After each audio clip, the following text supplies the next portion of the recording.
दोस्तो, आजच्या नवीन कथेमध्ये आपल्या सर्वांचं स्वागत आहे. आजच्या नवीन कथेचं नाव आहे खोटं पद. कुटुंबातला एक जण मोठ्या पदावर आहे, शहरात त्याची नोकरी आहे असं वर्षानुवर्ष समजलं जात होतं. त्याचा अभिमान घरातील प्रत्येकाला असतो, पण जेव्हा सत्य उलगडलं तेव्हा तो सगळ्यांसाठी धक्का ठरतो. ही कथा आहे एका अशा माणसाची ज्याने स्वतःच्या खोट्या पदावर आयुष्य उभं केलं, पण शेवटी त्याच खोट्याने त्याला आणि घराला फाडून टाकलं. सातारा जिल्ह्यातलं नामवंत घर म्हणजे पाटीलवाडा. गावात या घराचा सगळ्यांना आदर होता. घरात बापू पाटील, त्यांचा थोरला मुलगा विजय, मधला संदीप आणि धाकटा मिलिंद. संदीप नोकरीसाठी पुण्यात गेला. तो तिथं सरकारी खात्यात मोठ्या पदावर आहे असं घरच्यांना सांगायचा. गावातलं लोके त्याला पाहून म्हणायचे, बापू पाटलांचा मुलगा मोठ्या पदावर आहे, काय भाग्य. घरच्यांनाही अभिमान वाटायचा. संदीप वर्षातून 2दा घरी यायचा. नेहमी नीटनेटक्या कपड्यात, गाडीने, लोकांशी रुबाबात वागत. तो सांगायचा की त्याचं ऑफिस मुंबईत आहे, प्रोजेक्ट्सवर परदेश दौरे आहेत. घरच्यांना भेटवस्तू आणायचा. कोणी त्याला जास्त विचारलं की तो हसून टाळायचा. गोपनीय काम असतं, सांगता येत नाही. घरच्यांनी कधीच त्याच्यावर शंका घेतली नाही. एके दिवशी विजयचा मुलगा रोहन पुण्यात नोकरीसाठी गेला. त्याला वाटलं आपला काका इथेच आहे, भेटून मदत घेऊ. त्याने विचारपूस केली, पण ज्या ठिकाणी संदीप नोकरीला असल्याचं सांगत होता तिथं असं नावच नव्हतं. रोहन हादरला. त्याने अजून चौकशी केली आणि त्याला समजलं संदीपची कुठेही नोकरीच नाही. तो वर्षानुवर्ष खोटं जगत होता.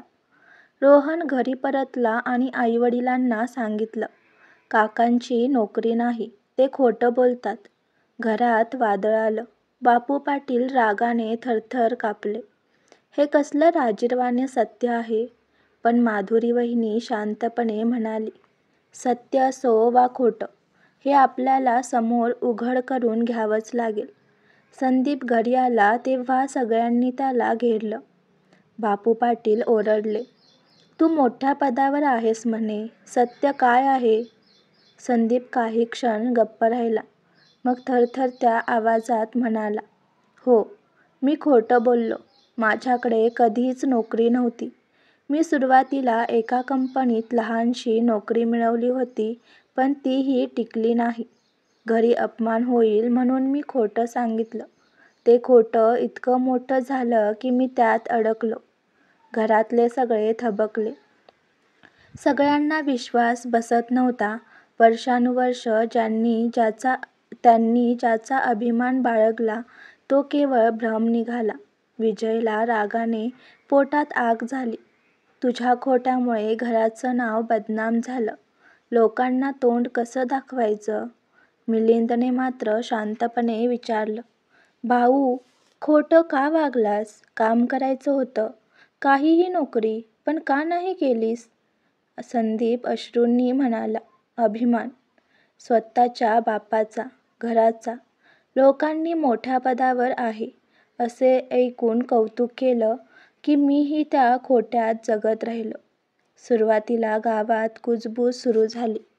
पाटलांचा मुलगा नोकरी नसताना खोटं जगला म्हणे. पाटील कुटुंबाला अपमान सहन करावा लागला.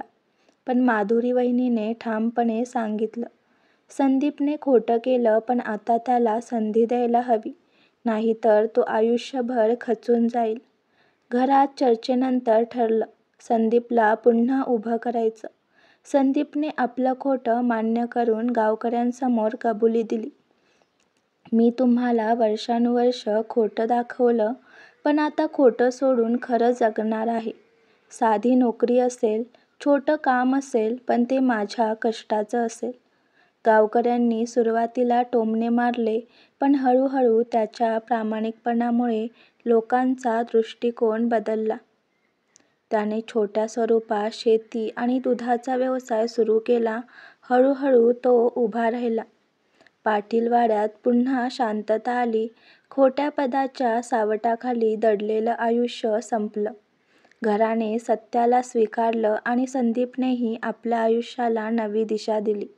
कारण कधीकधी खोटं पद माणसाला रुबाब देतं, पण सत्याचा स्वीकार त्याला खरा मान मिळवून देतो.